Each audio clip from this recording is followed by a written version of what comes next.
આજે ગુરુ પૂર્ણિમાના પાવન પર્વે સુરત શહેરમાં ભાવભક્તિ અને શ્રદ્ધાનો અનોખો માહોલ જોવા મળ્યો હતો। શહેરના વિવિધ આશ્રમોમાં સદગુરુ પૂજન, ભજન અને મહાપ્રસાદના કાર્યક્રમો યોજાયા હતા, જેમાં પાલ અટલ આશ્રમ ખાતે પણ ગુરુ પૂર્ણિમાની ભવ્ય ઉજવણી કરાઈ હતી।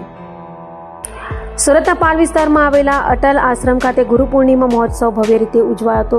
સદગુરુ શ્રી બટુકગીરી મહારાજના સાનિધ્યમાં ગુરુ પૂજન અને ધાર્મિક વિધિઓ સંપન્ન થઈ હતી।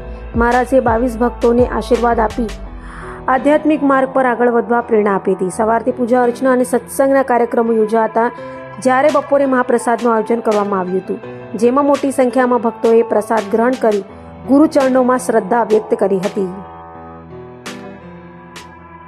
आज मित्रों व्यास पूर्णिमा यानी गुरु पूर्णिमा अटल आश्रम पारदेश्वर महादेव मंच श्री बटुकगिरी जी सूरत। मित्रों व्यास पूर्णिमा यानी चारों वेदोना आधारे આપણે આપણા જીવનનો ભરણ પોષણ અને જીવન જીવતા હોઈએ અને પહેલા કોઈ ગુરુ હોય તો એ આપણા માતા પિતા છે, જેને આપણે જગત દેખાડ્યું છે, જન્મ આપ્યો છે અને ભણી ગણીને હોશિયાર કરી અને બીજા આપણા ગુરુ હોય તો આચાર્ય ગુરુ છે, જેની પાસે આપણે વિદ્યા ભણ્યા છે।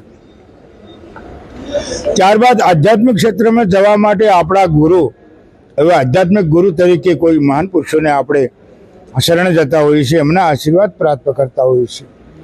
એને આજે વ્યાસ પૂર્ણિમા કીધી છે અને આ વ્યાસ પૂર્ણિમા ચારો યુગોથી મનાવવામાં આવે છે। કેમ? ભગવાન કૃષ્ણના પણ ગુરુ હતા, રામના પણ ગુરુ હતા। શી જરૂર હતી? ભગવાનને જગત ગુરુ કહેવામાં આવ્યા છે। વંદે કૃષ્ણમ જગત ગુરુ। ભગવાન કૃષ્ણને 3 કાલ સંધ્યા ત્રિકાલજ્ઞ જાણનાર, ત્રિકાલજ્ઞ હોવા છતાં એમના ગુરુના સાનિધ્યમાં જવું પડ્યું અને એમને સદગુરુ તરીકે દુર્વાસા મુનિને સ્વીકારેલા અને આચાર્ય ગુરુ ચાંદીમુનિ ઋષિના આશ્રમમાં જઈને વિદ્યા અભ્યાસ કર્યો, એટલે એ આચાર્ય ગુરુ તરીકે આપણે જેની વિદ્યા અભ્યાસ કરતા હોય એ આપણા આચાર્ય ગુરુ હોય છે। અને આવું ત્રિકાલ જ્ઞાની હોવા છતાં તમને ને મને ઉપદેશ દેવા માટે, જીવ માત્રનું કલ્યાણ કરવા માટે આ મહાપુરુષે આપણને વ્યાસ પૂર્ણિમા આપી છે કે આપણે કોઈ મહાન પુરુષના શરણે જઈને એમનો ઉપદેશ અને એમના મત દ્વારા મંત્ર મળે અને મંત્રનું અધ્યયન કરી એનું પાઠન ચિંતન કરીને આપણે ઈશ્વર સુધી લઈ જવા માટેનો સરળ રસ્તો હોય તો સદગુરુ છે, એને આપેલા મંત્ર છે। તમે જો વાલ્મીકી લૂંટારાને નારદે મરા નારદજીએ બીજો મંત્ર પ્રહલાદને આપ્યો, ઓમ નમો ભગવતે વાસુદેવાય। એક કબીરને રામ મંત્ર આપેલો।